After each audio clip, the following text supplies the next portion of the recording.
اللہ کے لیے ہیں اس کی ان نعمتوں پر جو عام ہیں اور ان نعمتوں پر جو کامل ہیں. تو نامہ نعمتن کی جمع اس میں جمع ہے. اس میں جمع میں نہ وزن کی شرط ہوتی ہے نہ عدد کی شرط ہوتی ہے، اور جمع میں کم از کم 3 پر بولا جاتا ہے اور اس کا ایک مخصوص وزن ہوتا ہے.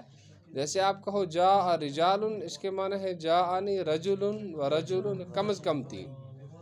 لیکن اس میں جمع میں یہ نہیں ہوتا.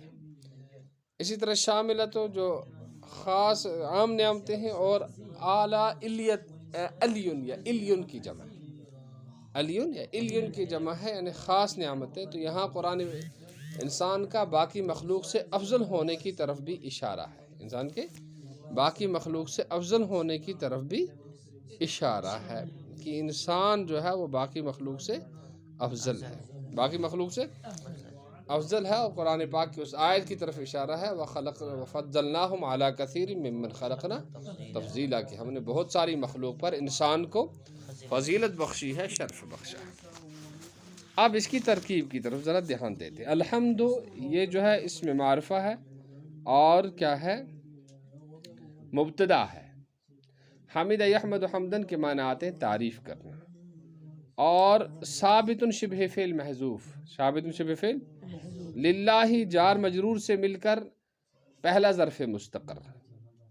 اعلیٰ حرف جار نعمہ مضاف، نعمہ مضاف ہی مضاف الیہ، مرکب اضافی ہو کر موصوف. الشاملت اس کی صفت، موصوف صفت سے مل کر مرکب توصیفی ہو کر معطوف علیہ. وہ حرف عطف اعلیٰ مضاف ہی مضاف الیہ، مرکب اضافی ہو کر موصوف. الکاملت اس کی صفت، موصوف صفت سے مل کر مرکب توصیفی ہو کر بن گیا معطوف. تو نام معطوف علیہ اپنے معطوف سے مل کر مجرور بنا اعلیٰ حرف جار کا. اعلیٰ حرف جار مجرور سے مل کر دوسرا ظرف مستقر ہوا ثابت شبہ فعل کا. اور ثابت شبہ فعل اپنے فاعل اور دونوں ظرف مستقر سے مل کر خبر بنی کس کی، الحمد مبتدا کی، اور مبتدا خبر سے مل کر جملہ اسمیہ خبریہ. ٹھیک ہے نا. سبحان اللہ.